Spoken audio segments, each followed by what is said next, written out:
Buenas a todos, mi nombre es Alejandra Villagra. Yo les voy a hablar el día de la fecha de malformaciones congénitas craneofaciales. Este tema, ¿por qué es importante? Porque dentro de las malformaciones craneofaciales encontramos las malformaciones de la órbita, ¿sí? Que están acompañadas.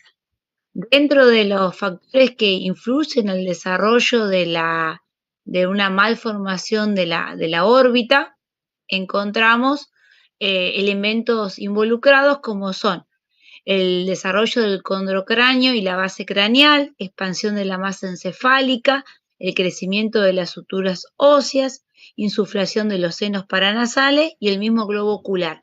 Todos estos elementos, cuando crecen de forma normal y no hay una malformación, influyen en el crecimiento orbitario. Obviamente, cuando algo de esto falla, las malformaciones de la órbita acompañan a alguna alteración de los elementos antes nombrados, ¿sí? Entonces, van a ver en los casos de anencefalia, lamentablemente no hay un desarrollo del tejido encefálico, obviamente no es compatible con la vida, obviamente no se desarrolla cuasi nada una órbita y un globo ocular, puede encontrar ciertos grados de cíclopes que estas patologías no son compatibles con la vida, ¿sí? El ojo único es central o sinoftalmo, produce una prosbosis, es incompatible con la vida y hay una falta de las estructuras normales normalmente, ¿sí? La ciclopía y el sinoftalmo es la ausencia total de la formación de la normalidad de un globo ocular generalmente y que está acompañado de un vestigio de esto y que este ojo único que vamos a encontrar o similar a un ojo único no tienen formas normales. Pero les repito, son incompatibles con la vida, ¿sí? En las órbitas con malformaciones vamos a alteraciones más infrecuentes de diferentes grados y están más frecuentes relacionadas con una fisura palatina acompañado con esto. Las principales cirugías para corregir estas malformaciones fueron descritas las malformaciones y realizadas por el doctor Paul Tessier. Entre 1967 y 1967 escribe su libro de Craniofacial Surgery, pero lamentablemente el doctor encontraba en esta primera etapa de sus cirugías craneofaciales más importantes una alta tasa de mortalidad y alta tasa de infecciones obviamente por las grandes malformaciones que él quería corregir y las alteraciones y la poca disponibilidad de anestesia y de buenos equipos de mantenimiento del paciente, porque imagínense que son cirugías de muchas horas, ¿sí? 1 de cada 2 nacimientos pueden tener algún tipo de malformación craneofacial con distintos grados de severidad. Las más frecuentes, ¿cuáles son? Las que conocimos todos, que es la fisura del labio y del paladar, y entonces estas son más fáciles de corregir. Pero cuando la línea media es más afectada, también se afectan las órbitas, ¿sí? Este estímulo que se hace por las partes blandas, es decir, el hueso crece a través del estímulo de partes blandas. Hay obviamente una carga genética, pero si no hay una parte blanda que esté estimulando, tampoco crece demasiado, como nos pasa con los chiquitos que, por ejemplo, enucleamos por un retinoblastoma. Esa órbita no crece normalmente, ¿sí? No es necesario que el hueso esté ausente en la zona de la fisura, pero puede estar representado por un hueso hipoplásico. Al no unirse un proceso, puede haber hipoplasia de distinto tipo. Acá vamos a ver una hipoplasia del techo de la órbita, acompañada con una alteración también de lo que es el hueso frontal en esa zona y lo que es lo del hueso temporal también, ¿sí? Entonces vemos como estos baches. Ya les repito, estas malformaciones son bastante incompatibles con la vida por todas las malformaciones que se encuentran. ¿Sí?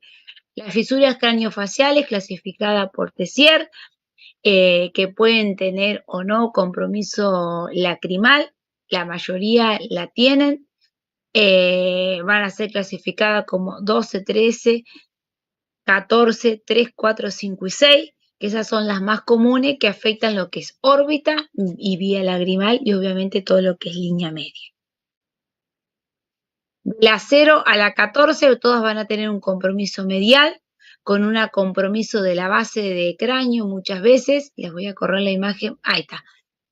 Con alteración de la base de cráneo y paladar, ensanchamiento humoidal, hipertelorismo, duplicación de la nariz puede haber y una alteración en el septum y la crista gale y un meningocele o telecanto asociado, ¿sí?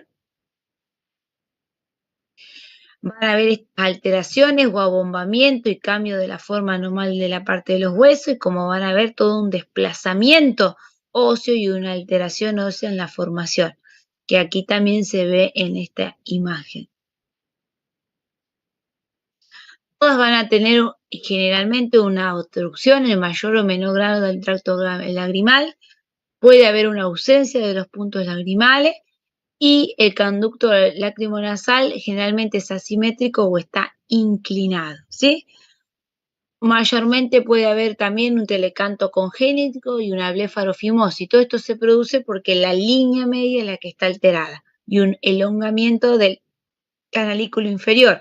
Entonces tenemos estos telecantos como una gran distancia entre lo que es el medio de la nariz y lo que es lo que sería nuestro canto interno, enorme la distancia, y obviamente se elonga el canalículo, se elonga los tendones y queda el saco en cualquier lugar, la alteración del conducto lacrimonasal y esa vía lagrimal no es compatible.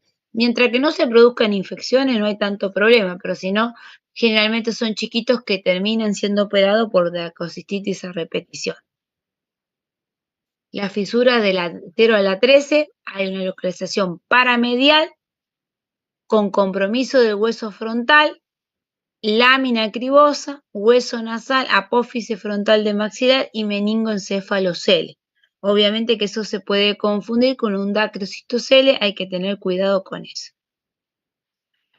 La fisura 13 también va a mostrar esta alteración con una obstrucción del conducto lacrimonasal, una dacrocistografía debe ser evaluada, pero principalmente una tomografía computada y muchas veces una fibroscopía.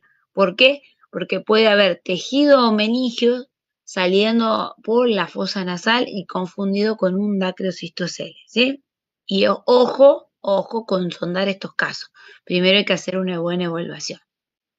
La fisura 12 va a encontrar una malformación desde la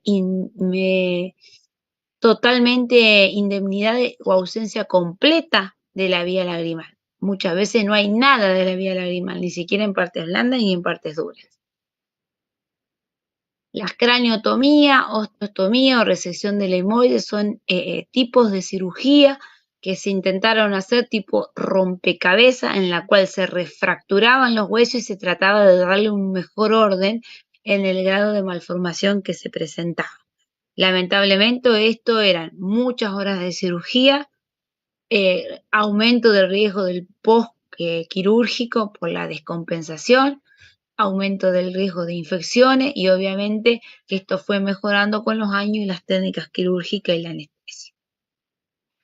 Esto es una muestra de lo que se hacía el approach, el acercamiento a la lesión, que era fracturar y reubicar en una parte más anterior, es decir, darle ese vuelo que no tienen la parte ósea en mal desarrollo. Lo que implicaba era todo un movimiento óseo que lamentablemente todo esto tenía un gran riesgo de infecciones, de alteraciones de compatibilidad ósea y también la gran cantidad de horas y tiempo quirúrgico. Esto es toda una acomodación de todo lo que es la línea media. Como verán, quedó bastante bien después de toda la cirugía, pero bueno, a veces son cirugías bastante largas que tenían sus complicaciones, ¿sí? Esta es otra de las alteraciones con localización paranasal, con compromiso de órbita inferomedial, con el párpado inferior medial al punto lagrimal. La órbita del seno maxilar pueden tener una pared ausente en la cavidad nasal. Como verán, esta fisura es tan grande que directamente está perdida toda la pared intermedia. Puede haber una microftalmia porque al estar mal cerrada la fisura hay todo un mal estímulo, un desplazamiento inferior de este globo ocular y una obvia alteración del tendón cantal medial y de la órbita, ¿sí? Otra malformación, hay una nariz reconstruida, esta es lo que muestra eso, perdón, se me cambió, mostraba una nariz reconstruida y en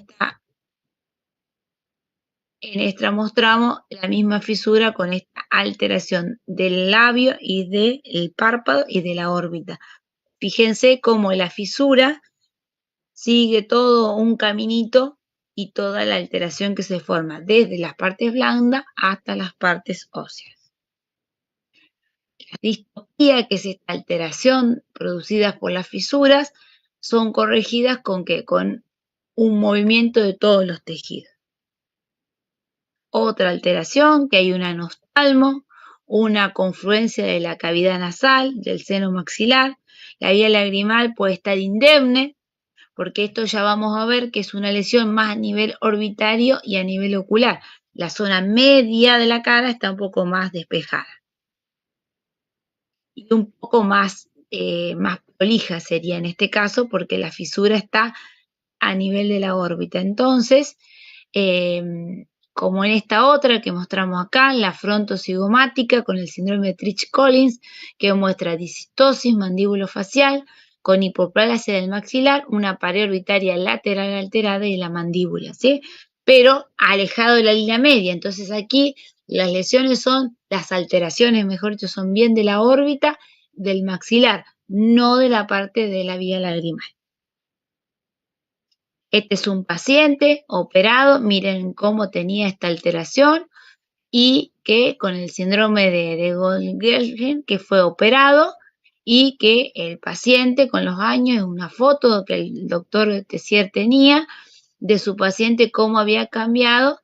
No es un cambio rotundo, pero mejora mucho. Esta es una paciente femenina, no es el paciente masculino pero van a ver que mejora mucho con este tipo de cirugía. Es toda una familia que, como ven usted, la mamá y el nenito presentan las mismas alteraciones. Entonces lo que hay que hacer es reconstrucción de injerto con todo lo que el tejido blando que falta, pero también ubicar a todo. La pagliocefalia, que van a ver esta pérdida y una alteración de la formación también del lóbulo frontal. ¿Por qué? Porque hay una alteración del hueso y una mala ubicación del hueso, ¿sí? Acá está la pagliocefalia, en la cual se hace un desplazamiento y se trata de reconstruir esa pared de la parte craneal y con injertos, tanto de elevación como injertos de tejido blando, recuperar un espacio para que la masa encefálica tome una ubicación normal. Después hay síndromes como el Asperger síndrome, hay una retrusión de la parte medio facial, como que está hundida la cara, si la entendemos, pero que tiene un exoftalmo. Está la cara hundida, pero con un exoftalmo. Un hiperteloidismo, que es este aumento de la zona frontal. Puede haber un retraso mental, lamentablemente. Es autosómico dominante y generalmente la cirugía es una reacomodación más que todo de lo que son los maxilares y la parte mandibular. Como verán, también está acompañada de otras malformaciones como pueden ser de las manos. ¿Ven? Acá lo mismo. Siempre que hay un equipo multidisciplinario para corregir, cirujano, neurocirujano, oftalmólogo, otorrino, genetistas y pediátricos, porque genetista es determinar cuál de estos síndromes es y también no pensar en el chico también, sino en las futuras generaciones, si logra desarrollarse este paciente y quiere tener hijos, quiere tener una progenie propia, saber la información genética es muy importante, ¿sí? o en sus padres para planificar otro futuro en otro hijo, ¿sí? El flap coronal es esa apertura del hueso con expansión del hueso y de los tejidos blandos para lograr que la parte de la masa cerebral y demás crezca, ¿sí? Que se ubique. Ven acá la cirugía lo que muestra es este desplazamiento óseo, esa fractura y uno que es como que lo desmembra para que le dé espacio a colocar tejido blando, mientras que el hueso vuelve a reconformarse y el tejido blando sirve como una cobertura. Los problemas de motilidad ocular, los más comunes son las divergencias en B, puede haber pérdida de visión, dependiendo de la malformación que se tenga, y la proptosis, dependiendo de la alteración ósea que se tenga. Estas son distintas alteraciones de los movimientos oculares porque por la ubicación de los músculos en las órbitas. Lo mismo, la cirugía que pareciera como si, yo me imagino como si fuese un de estos robotitos que se abren y se cierran como un transformer, una cosa así, y entonces lo que hay que es cortar los huesos, desplazarlos como para darle espacio, ¿sí? Un poco la misma técnica que se utiliza para la elongación de los huesos de los miembros inferiores, pero imagínense que acá uno está queriendo elongar y queriendo darle espacio a la masa cerebral y elongar y estirar los huesos del cráneo, entonces los riesgos son mayores, tanto de sangrado, motilidad e infecciones y complicaciones motrices o de cualquier complicación. Las anoftalmías congénitas son generalmente por el ojo se crece por una vesícula, muchas veces no hay estímulo en esta vesícula, muchas veces está acompañado con cualquier alteración encefálica. Pueden tener polidactilia, anomalías cardíacas, pueden acompañarse de un retardo mental, no siempre, y siempre se hacen este tipo de cirugías de reconstrucción ósea y tejidos blandos, y en los chiquitos que tienen una anoftalmía se van colocando prótesis más que todo para su reinserción estética, obviamente no tiene desarrollo globo ocular. La anoftalmía se puede corregir con una prótesis externa para agrandar el fondo del saco y después utilizar rellenos orbitarios o bolitas que hablamos normalmente para que expandan esa órbita. Muchas veces, por suerte, son unilaterales, no bilaterales, y a veces se tiene una pérdida total del ojo, que es la anoftalmia, pero también pueden tenerse criptoftalmia, que son como vesículas muy rudimentarias que no se desarrollaron y hay que controlarlas. Un poco más de las mismas cirugías, se tratan de como desensamblar la órbita y estirarla. Esto de estirarla, ¿por qué es? Porque al no tener un globo ocular, no hay un estímulo de crecimiento, pero siempre son cirugías muy riesgosas y hay que evaluar en la balanza realmente cuánto conviene hacerlas y cuánto no, y encontrar médicos que la desarrollen, no es muy frecuente. Siempre la cirugía craneofacial presenta complicaciones severas, pero da mejores posibilidades de vida a estos nenitos, ¿sí? Con malformaciones. Esta es una foto del doctor Tessier que muestra un chiquito, bastante chiquito con estas alteraciones, y en una cirugía ya adolescente de este nene, es una gran satisfacción por la importante mejoría que había encontrado, y como ven, no solamente el nene tiene operado la parte de los ojos, sino toda la parte facial. Bueno, muchísimas gracias. Cualquier cosa, mi email es alevillagra@gmail.com. Me escriben y espero sus preguntas. Saludos, y que estén muy bien.